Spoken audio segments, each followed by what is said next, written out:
What's going on, everyone? We hope you had a great weekend and are ready for some big moves in the market this week. I know last week was crazy, but this one isn't set to cool down one bit, especially considering this weekend, Trump announced a U.S. strategic crypto reserve. Bitcoin, Ethereum, Solana, Ripple, and a bunch of other cryptos are soaring to the upside right now. In today's video, of course, we're going to dive deep into this, but we also have to talk about the upcoming tariffs that are set to go into effect this Tuesday. At the same time, we have more exciting earnings this week. We have a Powell speech and already a bunch of crazy movement from last week. We have a lot to cover in today's video, and there is a lot of craziness happening in the market right now. So besides that, Tom, let's get right to it. Yeah, the market volatility is definitely sticking around. On Friday, we saw the SPY actually run down, make new lows of the week. There was some pretty crazy like Trump-Zelensky news, and I'm not going to get too deep into that. I'll let you guys hash that out in the comments, but either way, SPY made that low of the week and then ended up running on the end of the day on Friday, and I will say, Mike, that uptrend and run that happened Friday was pretty significant, and we did see a lot of tech stocks ripping back up, like NVIDIA was up almost 4%, and you just go to the heat map from Friday, and it was quite the green day, that's for sure. And this was following a lot of selling pressure last week. So I think traders have a pretty good hope going into this week that we might get a bit of recovery going on. And we'll definitely talk about that a lot more as the video progresses. But Mike, first things first, Trump came out with this crazy crypto reserve news over the weekend. What is going on here? We're seeing XRP and USD up 33% here within just a couple hours of this announcement. Exactly. So basically he, established a strategic U.S. crypto reserve. There's not a ton of ultra-specific information known at this point, considering the news just broke.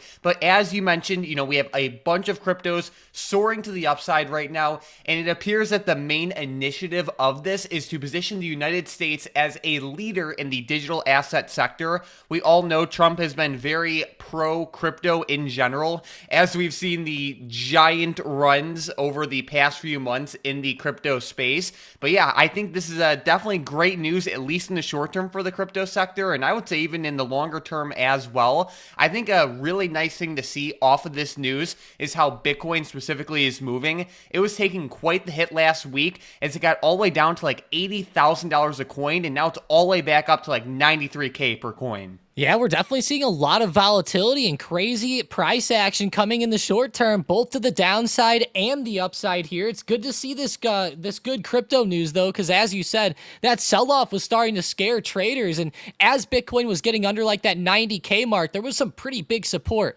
that was definitely giving out. So I'm glad to see it back up. And one thing that was kind of funny with Trump's Truth Social posts here is on the first post, he actually didn't mention Bitcoin or Ethereum at all. And people kind of went nuts, so he had to come back and kind of clarify, yeah, hey, I love those too. They're going to be at the heart of the reserve. So I found that kind of funny. Like, how did you forget that in the first one? But nonetheless, I guess people made their voices heard, and he had to clarify that. So Bitcoin ended up sharing in this massive run as well. And I know, Mike, it's just been a while since we've seen some good hype out of the cryptos.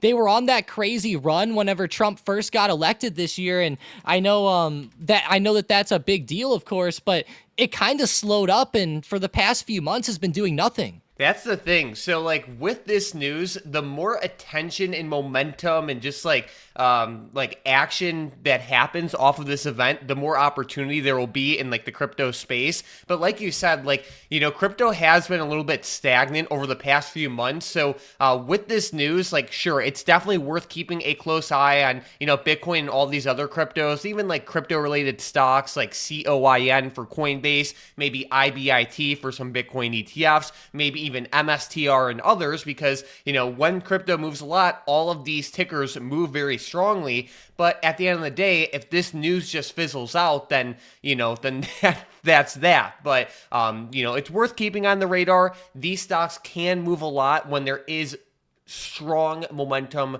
driving them. Yeah, and Coinbase and MicroStrategy have been known for a lot of volatility, and the options on them can be pretty insane sometimes whenever you get these massive moves. If we continue to see Bitcoin and these other cryptos moving up over the weekend like this and into Monday morning, I would expect MicroStrategy and Coinbase to gap up pretty hard. So keep that in mind as well. MicroStrategy, if it gaps up in a hard way, it'll be pushing $300. So maybe keep that on the radar as a big psychological level to look out for with these stocks. And Mike, these stocks can be pretty volatile too. So just, if you can't handle the heat, get out of the kitchen, as you like to say. You know it. And then, Tom, we also can't forget about the big day on Tuesday with these tariffs. So I know tariffs have kind of been in the spotlight for some time now, but it looks like Tuesday is the official day where the tariffs on Mexico and Canada will be put into effect, as well as the additional 10% tariffs on China. As we've been saying, and as the market has been showing, tariffs are not necessarily a good thing for the stock market. And not only is Tuesday important because that is the day when these tariffs actually go into effect, but it'll be also extremely important to see how the world reacts to these tariffs and if any deals can be made before they actually go into effect, as we saw last time with Canada and Mexico. But either way, there should be some pretty exciting movement this week, especially on this front. Yeah, definitely. And I know that there's a lot of industries involved with this, like the auto industry. Of course, there's a lot of agriculture and stuff like that that could play some big roles. But I know Mexico and Canada tariffs, I think the most important thing, Mike, is to look out for that price action, like you mentioned, off of news coming in. Like, let's just say that they get a deal reached or something along those lines. Definitely keep your eyes out for that. There's a lot of websites to watch the news. Of course, Twitter's a pretty good one. There's a lot of good I would say, sources on there to see a lot of those breaking headlines. But either way, Mike, expect crazy news from this. And kind of like what we saw last week, just watch for Trump news in general. Even like while he was talking to Zelensky last week, the market was selling off in the middle of the day. So those flurry of headlines that start hitting can really impact the overall market, not just with tariffs, but with multiple other things in general as well, with what Trump says and does. Exactly, 1,000%. So definitely keep that in mind. But we also have a handful of pretty exciting scheduled events this week as well. So what's on the schedule, Tom? Yeah, pretty crazy. We had the PCE data hit on Friday of last week, and we didn't really see too much price action out of that. But this week we have ISM manufacturing PMI on Monday. On Wednesday, we have ISM services PMI. And more importantly, on Friday, we have non-farm payrolls and the unemployment rate, where we're going to get a lot of jobs data 1 hour before the market opens in the morning.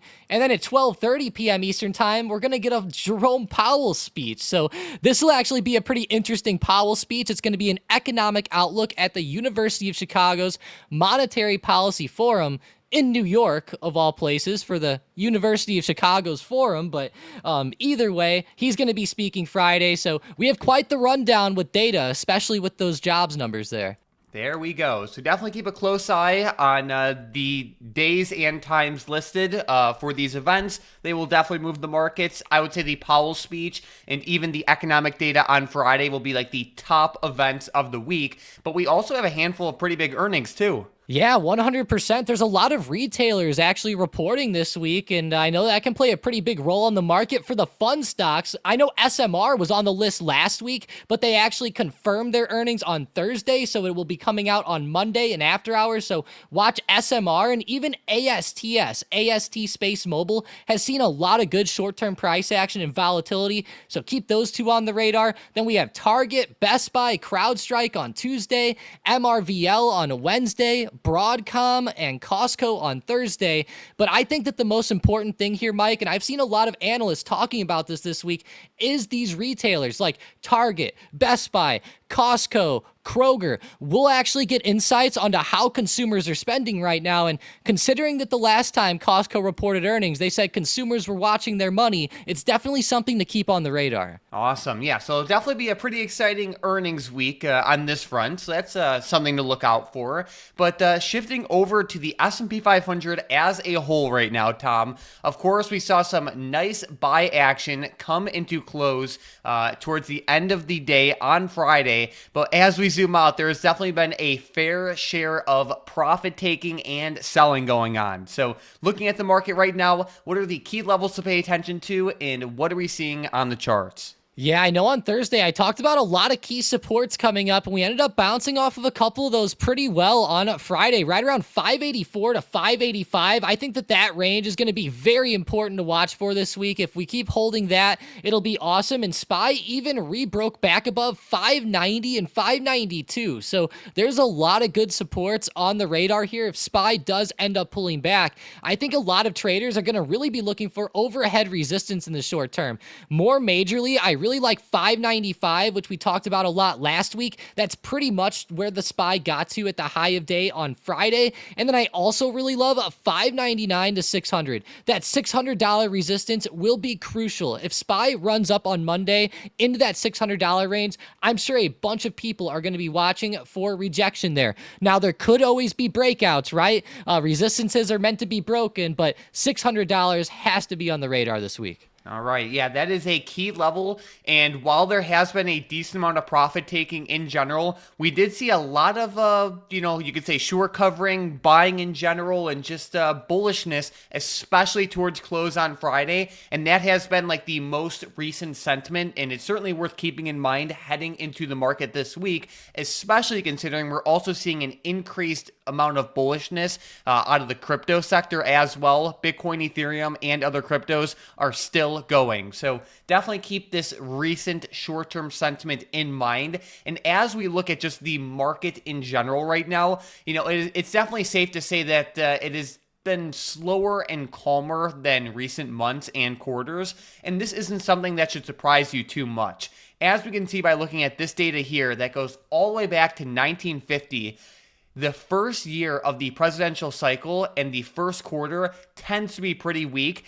We do tend to see more strength as we get further on in the presidential cycle, but even the next quarter appears to be better than this current one. Yeah, definitely. And that does give me hope here for maybe the spring, but obviously for right now, we're still kind of in that first quarter. So I'm a little bit skeptical, but it does seem pretty normal for this first year. And we've talked about this a lot, Mike, where whenever a new president comes in, a lot of crazy stuff goes on, and especially with Trump, right? And we've definitely been seeing that from the craziness with Zelensky Friday to talking about Canada being the 51st state to the Gulf of America. I mean, we're talking about a lot of craziness going on in the short term, so just expect even more volatility, and it's just something that isn't that out of the ordinary. And I know a lot of people have been kind of stuck on the bull side of things because 2024 was so hot, but just understand that all this news and Trump volatility can shake things up a little bit, especially at the beginning. And that is a great thing for traders because that is what brings upon big moves in both directions, and that is where the money is made. So I love to see it, and I'm excited for the rest of the year, 1,000%. But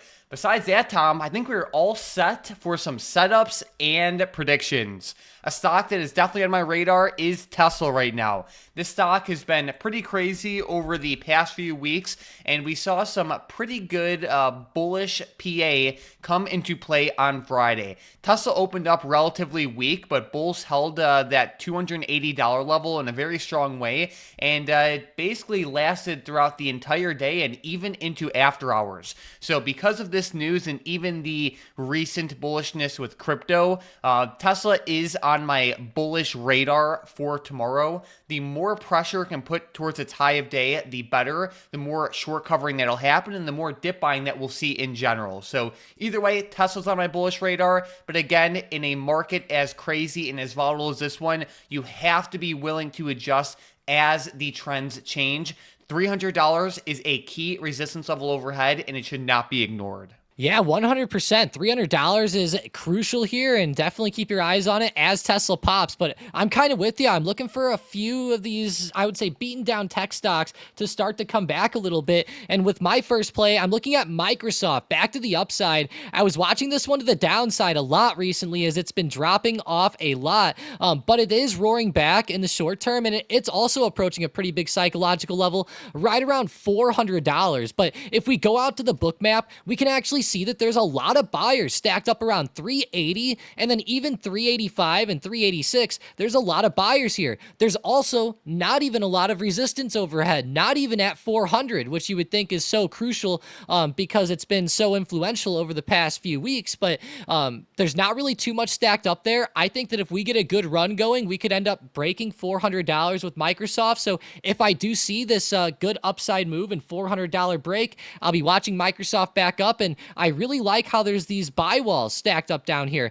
I think it'll be pretty hard for Microsoft to fall below there, especially if the market keeps going like the way it did Friday. Yeah, there are a handful of pretty key buy areas right there on Microsoft, so it'll definitely be on my radar as well. But another stock that is close on watch is Intel, and it is also in a relatively bullish way. This stock has been doing very well over the past month, but over the past few weeks, it has definitely pulled back a little bit, which isn't too surprising given how much it has been running to the upside. Either way, right now the stock is around $23.73. I do like that recent support right around that $22.75 area as like a potential level for like a stop out, where like a profit target can be placed all the way up to like that $26 area, maybe even like $27.50 or higher depending on how much you want to push it. But considering it's at a recent dip right now and it has been gaining more and more strength in general, it's definitely on my bullish radar.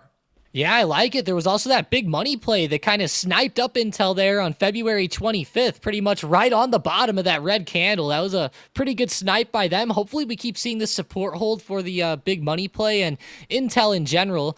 With my next setup, I'm looking at General Motors to the upside. This might come as a bit of surprise to a lot of people. I don't necessarily look at the auto manufacturers too much, being GM and Ford, but GM has been dipping lately and it's forming a pretty good base, and they had some great news last week where they actually increased their dividend by 25% and they unveiled a $6 billion buyback, which might even be better in my book. So I love the way GM moved on Friday with the market up 3%. They did gap up with that news last week and then they consolidated for a couple days. And on the bull trend, I love it whenever stocks consolidate like that and provide these decent buying opportunities. So I'm going to be watching for this one to come up off of this base and maybe even get up to like $52 to $54 to get up to fill this gap a little bit on the daily. There we go, and sounds good. GM has been having some good moves when it has news, and Friday's PA was pretty good, so I will definitely keep it on the radar as well. But besides that, Tom, it is now about that time for today's momentum plays. And with the first one, we have Oklo to the upside.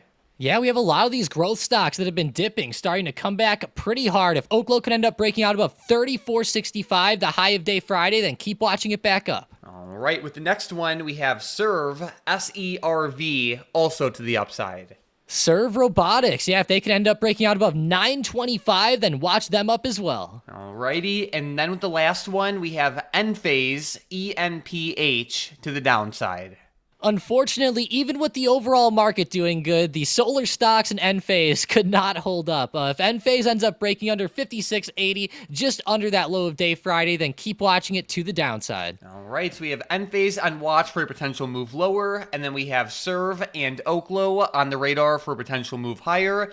These trades are only trades if they break through the levels listed. The stronger and more consistent these stocks move, the better these setups become. Not only are these stocks volatile, but the market in general is becoming increasingly more crazy and volatile, so you have to have stop losses. Trading without a stop loss is the worst thing any trader can possibly do, not only because it's basically destroys your form of risk management, but also it makes it where your losing trades become a lot bigger than they should or even need to be. So have stop losses, especially with strong moving stocks like these ones, and be more than happy to adjust and flow with the trend changes as they happen. But besides that, Tom, it is now about that time for today's $2.9 million big money trade, and we are looking at ticker symbol GLW. On Friday, the big money bought the 60 strike call options that expire on November 21st of 2025. This is nearly a $3 million trade where the more GLW goes up, the more the big money makes. In this specific instance, for my advanced traders out there, this is a call debit spread where they also shorted the 70 strike call options. The big money trader here is risking just under $3 million to make about $19 million. Looking at this setup, GLW has been trending very strongly to the upside for some time now. I like how they have dipped over recent weeks and how it is also holding that like $48.50 level pretty strongly. And it's definitely a ticker worth keeping on the radar. Yeah, I like that support in the short term a lot, and we're kind of seeing the very first bounce off of that support as well. I think that we could see a little bit of chop. You know, that was a pretty big candle on Friday. GLW does have quite a few big candles, and there can be periods like where it chops around a little bit. So if it does, chop around and pull back, don't be too surprised. But I'm definitely watching that support very closely. If we break under there, maybe that could be a good stop. But overall, I like the play quite a bit. There's a lot of time, and it's a pretty big money play as well, having not over, but just under $3 million here in it. Yeah, so either way, keep a close eye on it. This stock has been moving in a pretty strong way, especially over recent months. So keep it close on watch. But if you guys are new to Stocked Up videos, welcome, and consider subscribing. Every single day, it takes us hours to make these videos where we cover all of the most important news, information, earnings, chart setups, big money plays, and everything you have to know about the market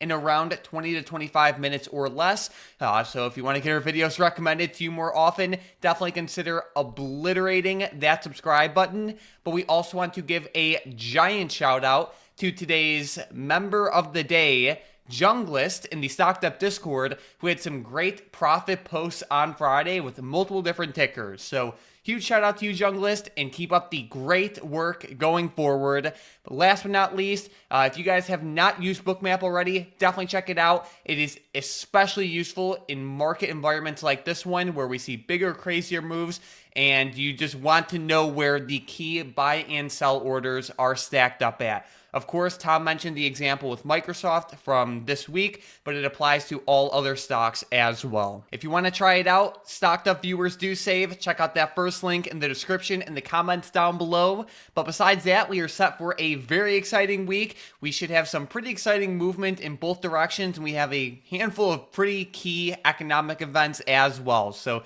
thank you all so much for watching, and let's crush it in the market tomorrow.